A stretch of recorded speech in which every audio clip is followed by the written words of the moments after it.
Hi everybody, Miro from Park Bench Plainfield here. Thank you for joining me today, and welcome to your local community website where we feature and share the stories of business professionals who live or work in the Plainfield area. Today my guests are John, Jason, and Leanna, and they're all pastors at Community Christian Church right here in Plainfield. I hope that you enjoy their story and find it inspirational.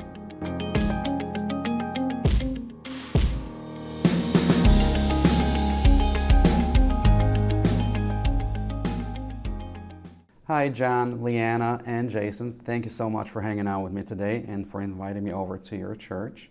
It's a pleasure being here. And why don't we just start by you telling us what made you decide on your profession? You're all pastors, but I'm sure you all have different stories.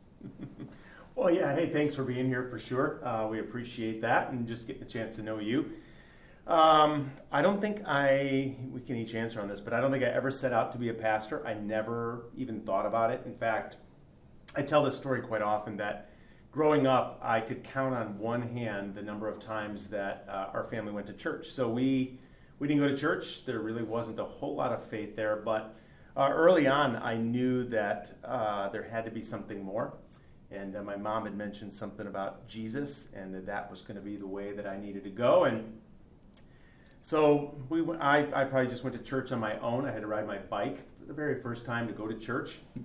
And then I think I got my parents to go a few other times after that. But it wasn't until college that I met my wife in a singing group.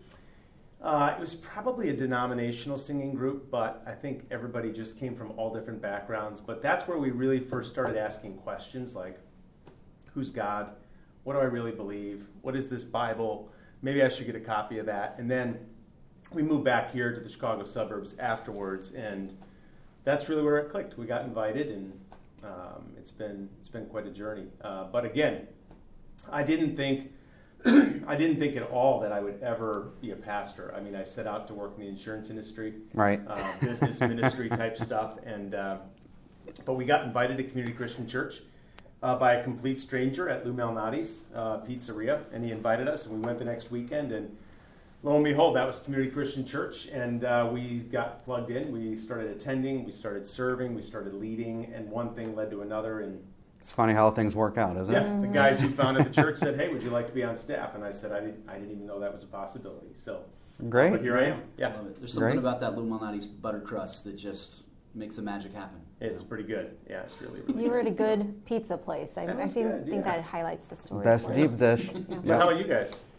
Well, John, I'm kind of the opposite of you in that regard. That I grew up Catholic, and we always had some kind of connection to church. Tried a lot of different kinds of churches, and really, I was 12 when I felt this tug toward Jesus. And that same year, I was just a seventh grader. All I have wanted to do since then was be a pastor, and so it was just kind of like all of my junior high and high school years. I knew what I wanted to do, and it was just a matter of finding the right path to do it. I did not set out to be a pastor or work at a church. I went to a Christian college, though, and knew I would always support a local church wherever Doug and I were involved, but never really set out to be on staff at a church. And then my first invite to be on staff was when I stayed home with my kids and worked as an adjunct professor at JJC and got invited to do a part-time role at church. And I said yes and did that for a couple of years. Then I stepped off that team and still supported the local church and was involved, but came back, and I honestly think I felt called at that point about 5 years ago when an opportunity was presented to come on staff here full-time, and I felt like God was opening a different door because I had been a teacher before, and really was at a juncture where I had to make a decision: do I keep going down that path, which probably would have led me to be an administrative in an administrative role at a school, or to jump on staff at a church. And so I decided to do that. I felt like God was calling me to do it. And we're glad you did. Yeah. All three of you have different stories and somehow ended up at the same place. Yes. So now that you've been pastors for a while, let me ask you this. Has it been everything you thought it would be? Have there been any surprises? Anything you want to share with us?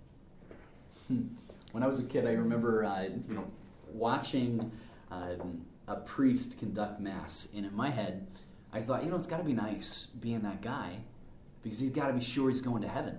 Like in my head, that's what it was. Like, man, that has got to be absolutely fantastic. I just had this really almost inhuman way of, like, he was a machine, right? This sort of faith machine, and never appreciated, of course, at that point that that man has struggles and challenges, and it doesn't all just come easy to him.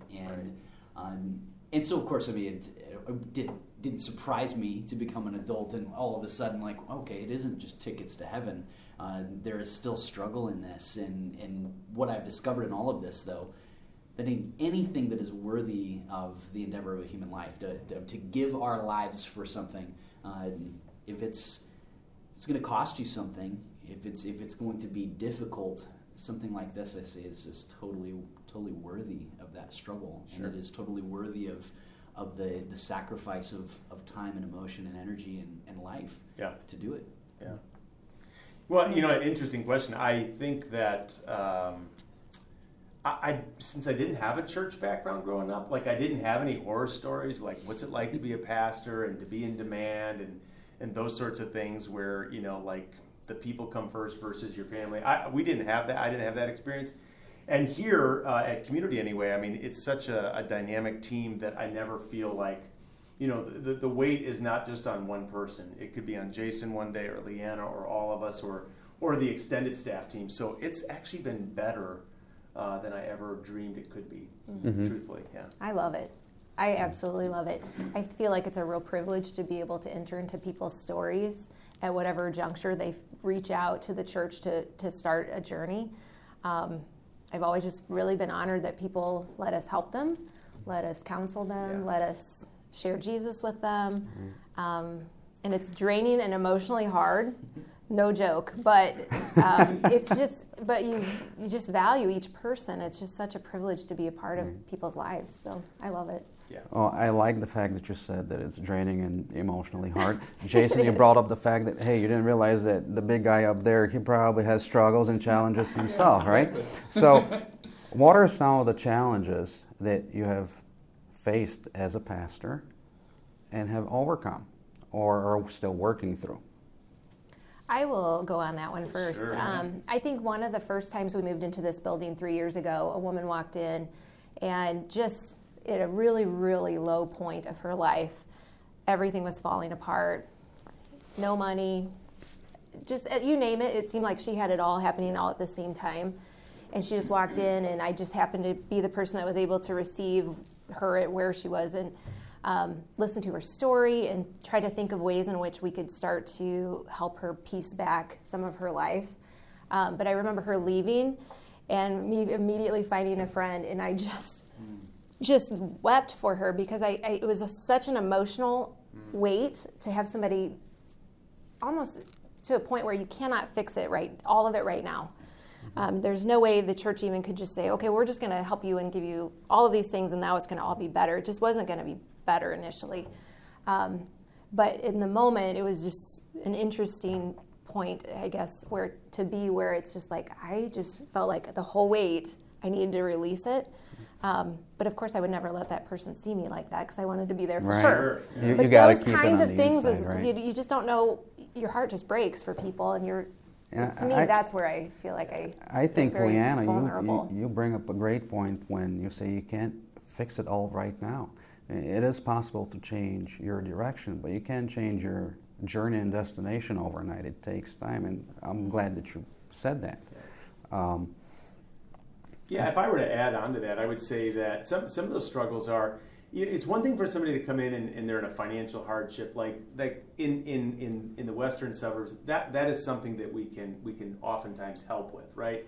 But it's when somebody comes to you and they say that their spouse is having an affair, or they just sort of walked out on them, or somebody comes and says, I've been diagnosed with stage 4 cancer and I have 3 little kids, and you can't personally fix it, so it really just draws you to your knees, and you're like, okay, God, if you don't show up, then I don't know how this is going to get resolved. And so it's difficult because you can't do it, and you really have to depend on God for some of those answers. So, Awesome. And I think the real beauty of what we get to do, there's a place in Scripture that says that when one part of the body rejoices, the rest of the body rejoices. That when one part suffers and mourns, that the rest of it suffers and mourns with him. And I think it really is a beautiful thing to get to feel the pain of others, and we have been there for those days and felt the weight of others, but we also get to be the ones that in the midst of overcoming that struggle. I mean, if I can think of some of the best rejoicing, we talk about this all the time, because I think it's so important for us to keep the stories in front of us constantly, that it encourages you when you finally get to that day where you get to say, man, the success and the rejoicing in the deliverance in that person's life feels like victory in my own life. And so there's a vicariousness about that, we get to feel more weight than ever, but man, oh man, we get to be so rich in the stories of others. That really is a huge, huge blessing. Yeah. You're right. And John, I keep on thinking about your background where you grew up and church was really left up to you, right? Yeah. It wasn't a family affair where you guys went out every weekend and visited church, right? Nope. So let me ask you this, right? And anyone can answer, right? Sure. For someone who has a similar background like yours, right? But they are thinking about church and giving it a try and seeing what it's all about. That first step can be very daunting, very scary. What advice would you give those people to overcome that fear of the first step and take the first step and make that transition? I would say, Good. yeah, I think, again, know that you're not alone. I had no church background whatsoever, and my wife and I just decided, all right, we're gonna go check out some churches, and we even agreed. We're like, well, we're gonna try a few different ones because we just don't know. I mean, my wife had grown up Catholic, but aside from that, we just had no knowledge, and so we just said, okay, well, we're going to go together. So I would say, bring a friend. Say, hey, would you go with me? Yeah. At least you're not alone. And so I had my wife to go with, and so we could walk in and be brave together. But I think if you come here, you're immediately going to feel at ease for sure. I mean, that's always our hope, and we go out of our way to make sure that that's the case. Not in in a sappy, over the top kind of way, Right. but just in a normal kind of a way. But yeah, bring a friend. Ask somebody to go with you. That's what I would say, and try out a few different churches. Really. And why choose Community Christian? There is a tendency in us to assume you're going to walk into a building full of people that are there to go to church and do church stuff, and everybody's got it together. Everybody's got all their stuff together, but you're the one who's a total mess. And what I love about our church is it is a whole bunch of people that are a mess. Yeah. The people leading are not perfect people, and I think there is, right? Yeah, that's right. And so there really is something beautiful about being able to come together in that context and say, man, my struggles are not unique to me, and I'm not alone in the hardship of my life. And so when you come, don't assume that you are on the outside looking in. I think you could rather assume that you're going to find a bunch of people who can walk with you and feel and experience the things that you are experiencing, and not feel as if you're being judged by your very presence there. Yeah. It's the opposite of that. In fact, people always say, whenever we're given a message, they'll say, I felt like you were just talking directly to me. And our response is, no, actually, we were talking to ourselves, because So true. This is where we screwed up. And you will hear Leanna share a story how she, blew it with, in her marriage, or I blew it in my marriage, or you blew it with your kids, we're going to throw ourselves under the bus first. And I think when we do that, we're all, we find ourselves all in the same boat, really. So. Yep. What's the best way for someone to reach out to you? They do have that interest, but they don't want to show up on Sunday for Mass. They want to check it out initially for themselves and perhaps talk to somebody one-on-one without the crowd. What's the best way to do this? I think, going to our website is one of the great, there's a lot of avenues on the website to reach out to someone. But we have people all during the week. We're open 9 a.m. to 9 p.m., Monday through Friday. People come in and we just tour the building with people. So when there's nobody else here, I think that's safe for people to know there's not all these other people here. Quite often, I would encourage somebody, but quite often we even have people come in and just tour and ask questions, and we always have somebody at the welcome desk ready to do that. And I think that's a safe way to come in and not feel like I'm coming to something. I'm just checking it out. We'll show you where your kids are going to be and where they would get checked in and where you're going to get a cup of coffee on Sunday morning. And, we just want people to feel welcome and comfortable. So, And I think a way to dip the toe in the water as well. You can get a lot of scouting done about who we are and what we're like, even by just tracking the Facebook page. We're a really lighthearted bunch. We're not a bunch that take ourselves too seriously. We don't. And I think you really get a good picture of our personality as a church on that, and you'll see like videos from John all the time. You'll see silly stuff from our team, and it's a way to get to know us before ever showing up. Maybe that'll break some of the ice. Yes. Out of all the services and things that you offer, if you had to pick one, and each one we can share your own favorite, know the answer. which one would you say you're most proud of? Yes, our small groups. So because we have a number of attenders here, and it can be very easy to stay anonymous for a really long time. Yeah. As long as somebody wants to, really. They could just come in and out every Sunday. But the way to actually make connection, and I know even Miro, you talked about connecting with the community. I just think that's the best way here at Community is to connect with other people, is to join a small group. So a group of people that's like 10 to 15 people that meet weekly. They're meeting for a specific purpose. They're praying together. They're studying either a topic that's Christ-focused, or they're reading the Bible together. But that just makes you find this community of people that become your friends, and you get to do life with them for a while. So that's a great one. We have a drum ensemble that is phenomenal. It's a group of volunteers that from all different professions and ages that come together and put on just an amazing experience. But if I can go back to the small group. So, I mean, if there's 1,000 people on a Sunday morning, 800 of them are in a small group. I mean, just as a ratio, about 80% of the people are connecting in a small group. And again, they might be meeting in a restaurant or in somebody's home, or maybe here in this church facility, this building. Jason's in a group and leads one. You're in a group and you lead one. I'm in a group and I lead one. This is just a part of who we are. And as pastors, even of a larger church, see, we can't know everybody, but you can know everybody in your small group, and that's who you can do life with. And so when there is a curveball in life, it's that small group that's going to say, hey, we're going to rally around you. We're going to get you through whatever life throws at you, and we're going to do it together. We're going to pray through it and support each other. So that's what we hear over and over from our attenders. Mm-hmm. And I love that, but I have a 9-year-old, all right. a 9-year-old, a 7-year-old, a 5-year-old, and a 1.5-year-old.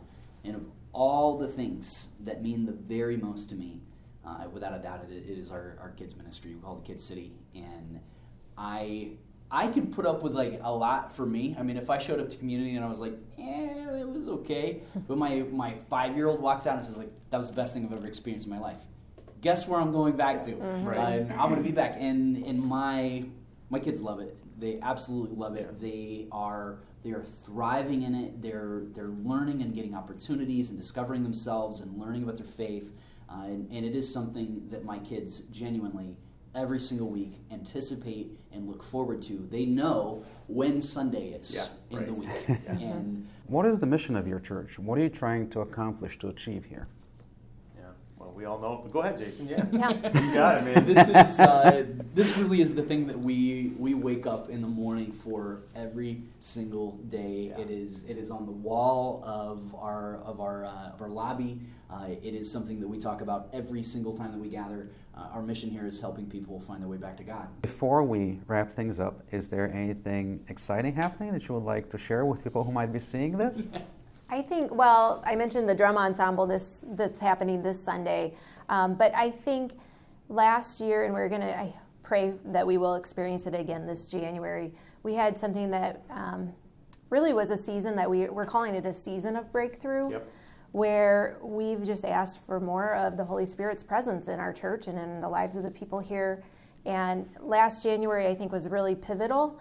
I think this January we're going to revisit that, and we're actually asking people to fast. Some people have never experienced that, never had a time where they've really considered even doing that, and I think we did that last year and had 21 days of prayer and fasting, and I think it was a game changer. Yeah. Well, once again, guys, thank you so much for inviting me over here and for sharing your stories and really letting us know a little bit more about Community Christian. Yeah. It's very much appreciated. If you would like more information on Community Christian, please scroll down to the bottom of this page and you'll see all the different ways that you can reach out. And for those of you who would like to get a chance to share your story on this website, all you have to do is go to www.parkbench.com/Plainfield and click on the request interview icon and we'll take care of the rest. Thanks for joining us, everyone. See you next time.